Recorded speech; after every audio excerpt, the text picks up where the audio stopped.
Hey everyone, and welcome to another episode of my Let's Play World Tanks, and this is the last footage I have of 8.2, and then I move on to 8.3.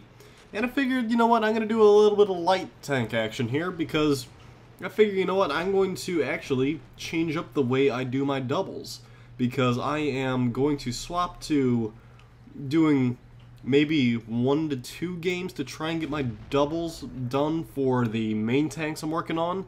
And then I'm going to focus primarily on playing like 2 to 3 games, or until I complete the doubles, for the new Chinese and British stuff.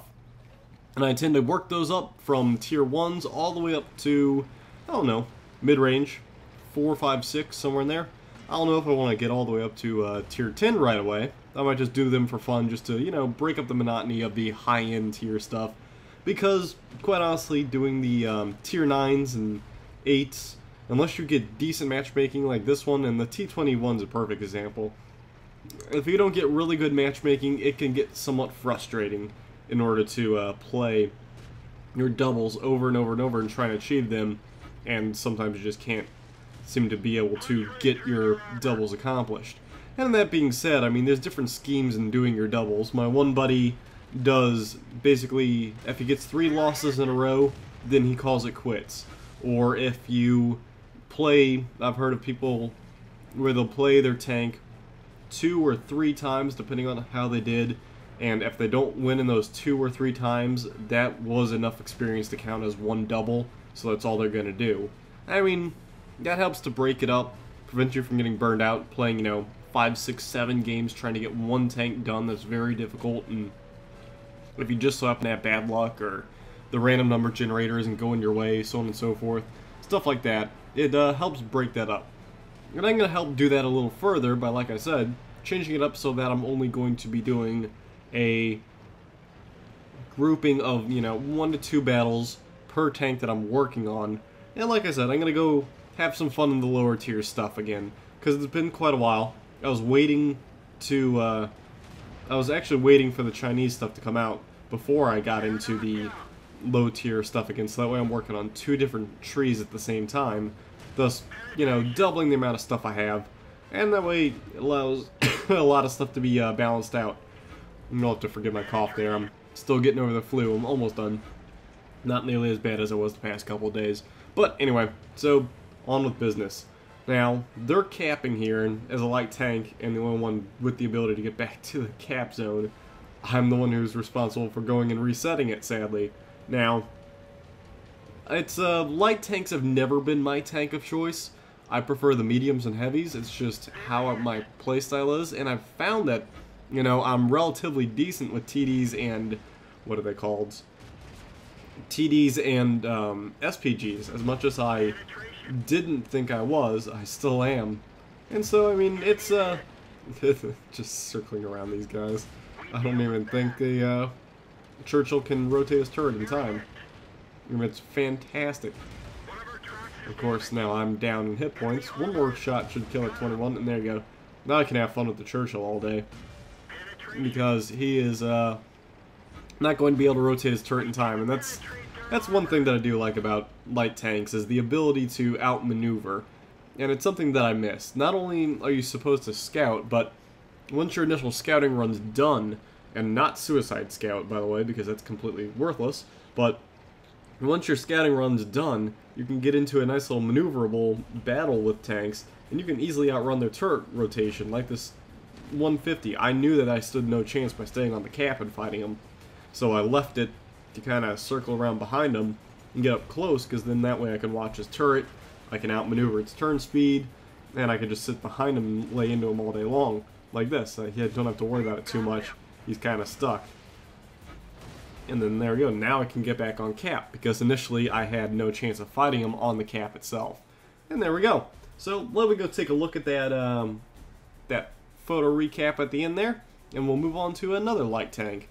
So there you have it, a nice little game in the T21. It's probably the last footage of this tank I have. I have actually cleared it, and I've since moved to the T71, just haven't purchased it yet. But as you saw, not an easy tank to really make work per se in high tier matches, but you can do what you can with it, and sometimes it works out really well. And in this one it did. I was able to secure the cap and was able to make things happen in the backfield too. Just found my opening, dove through it, and caused some havoc and killed a few things. So we'll go ahead and move on to another light tank, as I keep talking about my new way of doing doubles to make it less intimidating or frustrating, either or.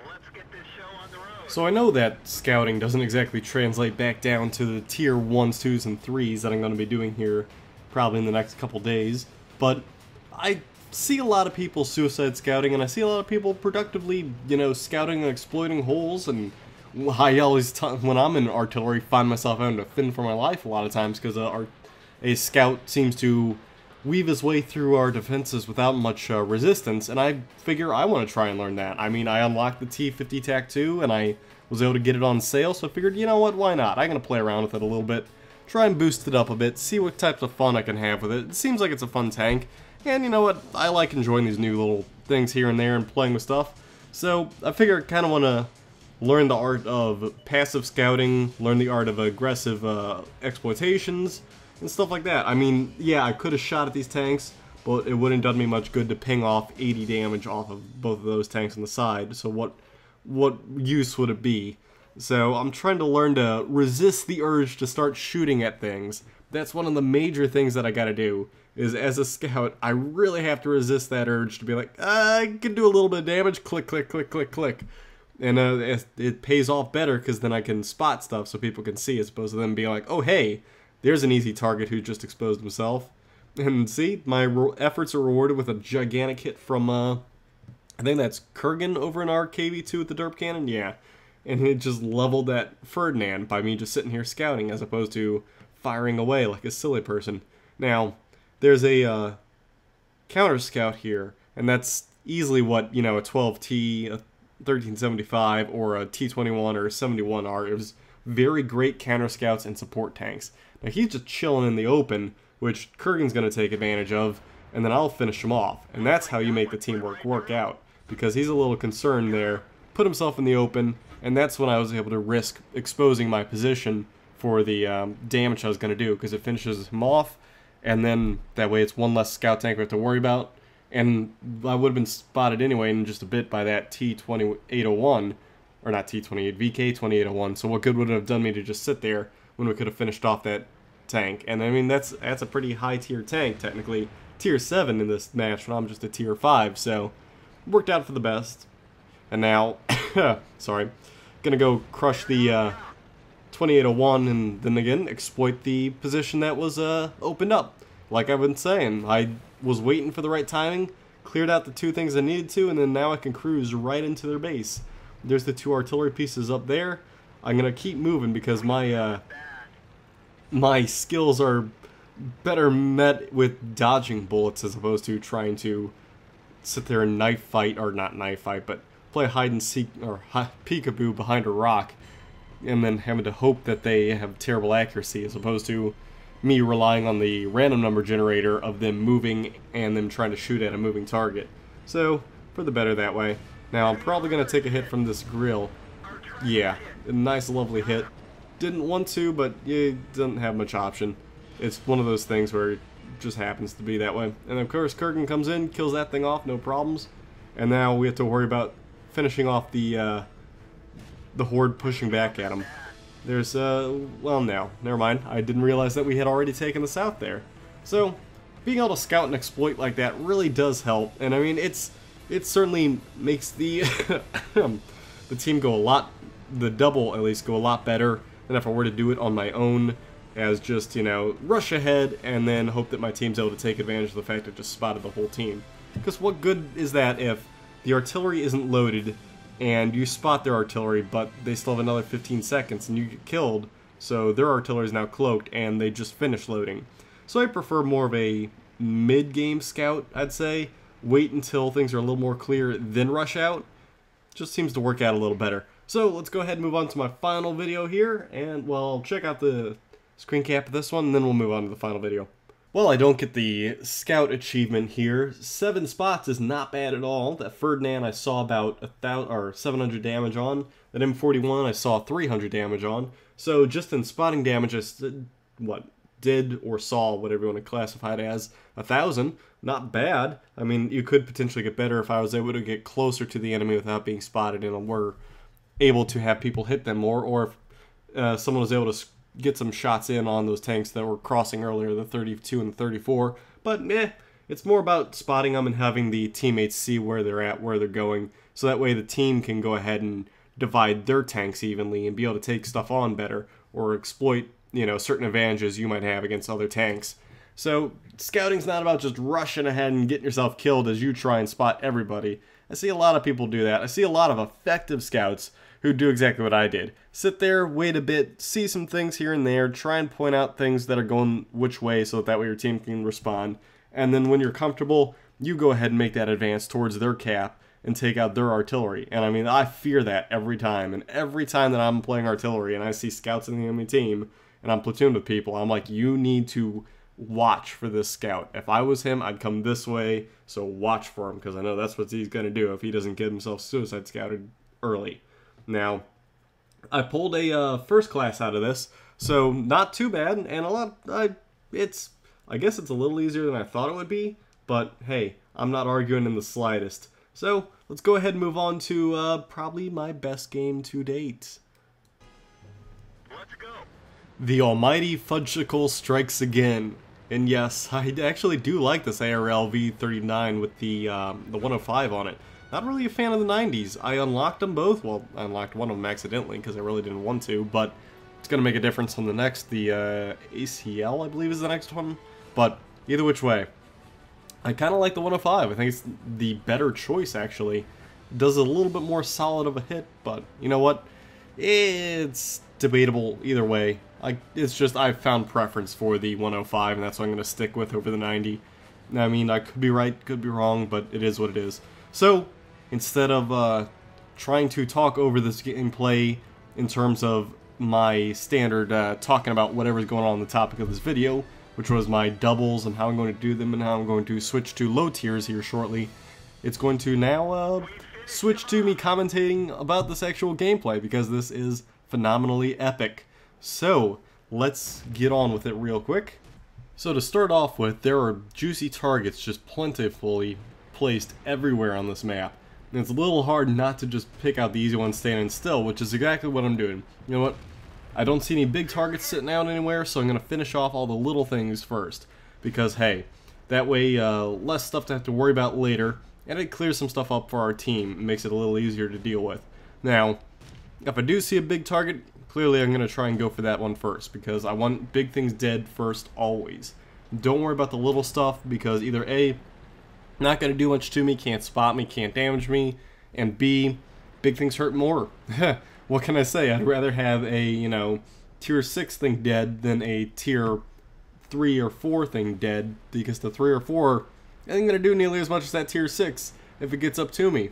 And I would rather not have to deal with that. So, I'm of course issuing a little bit of target priority here. Taking out bigger things if I see it, then focusing on little things if they're just hanging out in the open for no reason. But it is what it is. Now this PZ4, easy kill. He was just kind of hanging out there. Whereas some of these things like this T50, he should be moving and he isn't. That's really going to hurt him. And the ELC as well. Well, they kind of poked back, which they did the right thing there, but they're just kind of hanging out, which is not a good thing for them. So I'm going to go ahead and risk the shot. Oh no. Yeah, I am. Risk the shot, nailed him. And of course that ELC, huge threat. And of course they're just hanging out there instead of moving, which I don't understand why. They really should have been. And it's just, I guess, the players not understanding their tanks. Now this Matilda's a huge threat. Not exactly at the range that he's at, but I still want him dead before he can climb up to the area where I'm at, because that's a ton of hit points. And I've never really played against the Matilda too often, but all I know is it's not a tank I want to fight right now. So he disappears, got a shot in though, not a big deal. Take out this Covenator because he's behind the lines. He's about to actually get on our cap. Nope. So I missed him, but our Wesp gets him, which is fantastic. Easy shot by him. And then we move on to have to reposition a bit, because as you can see, we've lost a little bit of stuff here and there. We have a few things hanging out, but it looks like too many of us are focused on the hill And of course, that's kind of what I'm supposed to do. I'm a TD. Don't really have much option out of that one. But we just have a Churchill over there fighting off that PZ4. We have a Matilda in the center getting killed by their Matilda. And it's, yeah, it's a little rough because I don't really have a shot on him. I think that was just an attempt there, but So our Churchill does go down, sadly. And that's something that was really holding off that PZ4. So now I'm going to have to worry about him getting in behind our lines. Because the PZ4, at least any PZ4 I would assume, is going to be rocking a 105 with gold. That's just the safe assumption. So if I say PZ4, I want it dead because I know it's going to hurt otherwise. And so I'm going to look for him, but we have our entire flank here to the south gone. So now I'm having to deal with the PZ4 up here, and then I need to really think about where the rest of our tanks are. Quick rushed shot. I hate rushing my shots. I prefer to let them wind in as much as possible. And so we now lose our artillery piece. Not good at all, because that the PZ4, which I finally am able to finish there. So we're really hurting here. We're down quite a few kills. I'm the only one with any kills at the moment. We're down to just 4 tanks and we're all occupying this hill. I don't know who's damaged, who's not. But needless to say, we're going to need a little bit of help here. I have a PZ3 at full health, so he'll be able to at least spot stuff for me. I don't know where our light is, the AMX 40. I'm not going to count on him to do too much, but you never know, he can absorb quite a few rounds. Now this Cromwell is charging right up at me. I am fearing for my life because, well, it's a Cromwell. And he's big and full health points, and he just came crashing through the lines, which I don't know if he should have. That might have been a bad idea, because I'm able to finish him off before he did much. Luckily, I took a bounce off of him, so that puts me up to 5 kills. He really kind of just ran into the fray there. That was not a good idea. I don't think he was expecting that. Now the M4, on the other hand, I do not know what he's running. He might be running the 76mm, might be running a 105. Either way, scary thing. Don't really want to mess with it if I don't have to. Hopefully our team's able to take him out. And then there's the 105. That thing's the big threat. Even with the unupgraded gun, I really don't want to mess too much with him. The more damage I can do to him at range, the better. And I don't know where their artillery piece is, but I don't want to sit around and find out either. So I'm target prioritying the 105 while it's still visible, because quite honestly, that thing's a gigantic threat, and he hits me and takes out my driver. Now, that's not a good thing because this thing is not very fast to begin with. So do I risk repairing my driver and having potentially gunner or commander or loader go out, or do I just go ahead and run a very slow stance? Now that's a question I got to figure out. Now, luckily the M4 is dead, don't have to worry about him spotting us anymore. But I lost the Hetzer, the AMX is getting hurt, lit the 105 on fire, which is exactly what I needed, and then the AMX, that little sneaky bastard, stole my kill. Oh well, not a big deal. Again, it still looks like a loss for us. We got an M7 who I haven't seen yet. He's pretty good. Still got that Matilda. They have a Hetzer, a T-28, and their artillery piece. And if they just spot us, that artillery piece can start raining down death onto us. So luckily we find this Matilda over here on the edge. Now, I don't know if the AMX is going to be able to do too much else. The AMX doesn't have that great of a cannon, and occasionally running in my path is not a good thing either. So if we get lucky here, we might be able to string him out. So if he pulls out like he's doing now, I might have some shots on him, might be able to finish him off. So if he comes around this bend, ooh, the AMX is able to hit him after all. So that Matilda's hurting. The AMX unfortunately takes a hit, and I think he misses the Matilda. I'm going to try and finish him off real quick. So there we go, one less tank we have to deal with. A little more manageable. I'm getting hit in the back though, so I need to run somewhere. I don't even know where it's coming from. I get lucky that I don't get killed by that second hit. I'm going to assume that's the M7 hitting me, based on the damage profile and how quick its fire rate was. Hetzer might take a little longer, T-28 might take a little longer, and I think the M7 would probably be the safest one to say wouldn't get spotted. So, let's have to go ahead and set back up in a nice safe spot here behind this rock so he doesn't keep hitting me in the back. I just gotta wait for him to come out and do open by himself. With them outnumbering me, I'm gonna hide. Not gonna lie. It'll do me no good to go out and pursue them. All I can do is sit here and, for lack of better terms, camp, because we're outnumbered. They have the advantage. The only advantage I have is camouflage at the moment.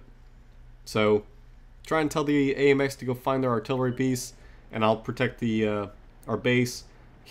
Someone luckily spots these two tanks here. There's their artillery. That's one of the major threats, but the M7's way too close for my comfort. I need to take him out. So another lucky shot that lights that guy on fire, and then it's just me. So I got lucky I took out that M7 with that hit, able to light him on fire. Deflected a shot. I think that might have been the Hetzer. Could be wrong. I know generally where their artillery is. I probably need to go and chase him down. I'm already fighting here at the moment with a Top Gun, but I don't want to lose this battle at all. So luckily I do spot their Hetzer, so it must have been their 28 or their SU-26 that hit me earlier. Now I'm going to play a little bit of shot or missing here, which in all honesty I should have hit these shots. Don't know why I didn't, but you know, sometimes it's just luck of the draw there. Like that one cruising right over the top of him, that one should have hit him, but oh well. He's still an easy target. He didn't get behind that the crates there, which would have caused me having to fire again. He should have shot back. I don't know if he couldn't see me or what, but he should have shot back. So now it's a little more evenly matched. Now we're down to 2 tanks versus me, and I know where one of them is. And now, sadly, I don't know where their T-28 is, but I know their SU-26 is just sort of sitting right up around the corner from me. So I'm able to spot him pretty easily. I don't think he's able to range in on me quite yet. He should have just taken a chance shot, because I can finish him off like that. And now it's a 1-to-1 fight. Me versus the T-28. Now, sadly, don't really have much option here. He's a medium. He can circle around me and get me. I'm kind of cautious. I like to play a little safe. Question is, what should I do? Should I go for the cap or no? I'm thinking, I'm reading the comments. They're all saying he's AFK. So I'm going to go ahead and go for it. Because, you know what? I'm going to have to trust him, because why would they say that unless he actually was or wasn't doing anything to begin with. So, with that, Rocket 9 kills already. I'm just, at this point in the game, I'm actually sitting in a TeamSpeak channel with some of my other friends in a platoon. I am freaking out, just being like, oh my god, I cannot believe I'm doing this. I can't believe that this team is just, you know, had to fight off like this and blah blah blah. Going on and on about how crazy this is. And yes, apparently I am a hacker. And look for my I don't even know what they're saying there about my YouTube footage, but yeah, so yeah, I'm totally hacking in this ARL. Totally.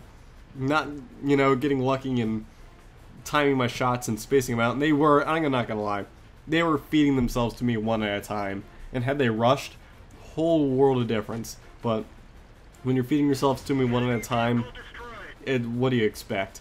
And yeah, that T-28 was totally AFK. 10 kills. Easily my best game there. What was that? 3,800 damage? That's insane. So, let's go take a look at the screen cap. Sadly, I actually did record the very end of that game, but I lost that footage. So let's go look at that screen cap there and we'll wrap it up. One incredible game there. Cannot believe I was able to pull that out. That's just insane. I've never been able to do that before until now. I mean, maybe once I got close to doing something crazy like this, but I single-handedly just dominated. And it's a rarity I'm able to do something like that. I mean, I used to get Top Guns quite a lot, but with the introduction of like the British, for some reason, or maybe even later on in the French, I just had such trouble getting to the same quality of games that I used to have back in the day. And I mean, it's wow. All I can say is wow after this game. There's a lot of things that the enemy team did wrong, which is feeding tanks to me one at a time. That Cromwell should have been a heck of a lot more careful than what he was. He really did just charge out like a... He didn't really expect there to be that many people on that hill, I think. And then I got that lucky bounce, which made a lot of difference. But I got Master, I got Reaper. Getting the Pools medal, which is 10 to 14 kills, is incredible. and then of course getting Top Gun on top of it. Sadly, didn't get Sniper or anything like that. I'm sure the misses over top of that, what is that thing called? The Hetzer didn't help my case, but that's just insane. And I could have actually gotten even more kills, like that that 150 would have burned out had the AMX shot at it, but it's not a big deal. Or I could have got that one of the other M4s there that are on that chart, or even that Covenator. The Covenator I easily could have got had I fired just a split second earlier, but it's not a big deal. I still got 10 freaking kills. That's insane, and I cannot believe just how good this battle was. So I definitely, I got lucky there. Needless to say, I got lucky. But also, the enemy team didn't play it right, and it really panned out because I had much higher player skill than they did. And when they're feeding them to me one at a time, it's easy for me to manage. Or if there's a sort of pecking order, I could easily target the bigger threat while the other ones are a little busy not really doing too much. So they could have handled it differently and could have easily overcame me, but I was able to really fend them off. I was impressed. So yep, there you have it. My best game to date. So guys, I want to thank you guys for tuning into this episode of my Let's Play. And starting off now, I'm going to be moving into low tier stuff. I'm going to start my way up the British and Chinese trees. And I'll probably cover that mostly in the next couple Let's Plays. Maybe I'll do the occasional high tier thing if I get a great one during my doubles. But as I was saying, really only going to do like 1 or 2 battles per main tank. Not going to worry about getting the doubles done. Be nice if I do, but it's not a pressing priority. So I will start up that methodology and see how it works out. Alright guys, well, thank you for tuning into this episode of my Let's Play, and I will catch you guys in the next episode. Subscribe, comments, and ratings are greatly appreciated, and I'll catch you guys then. Thanks guys, see you later.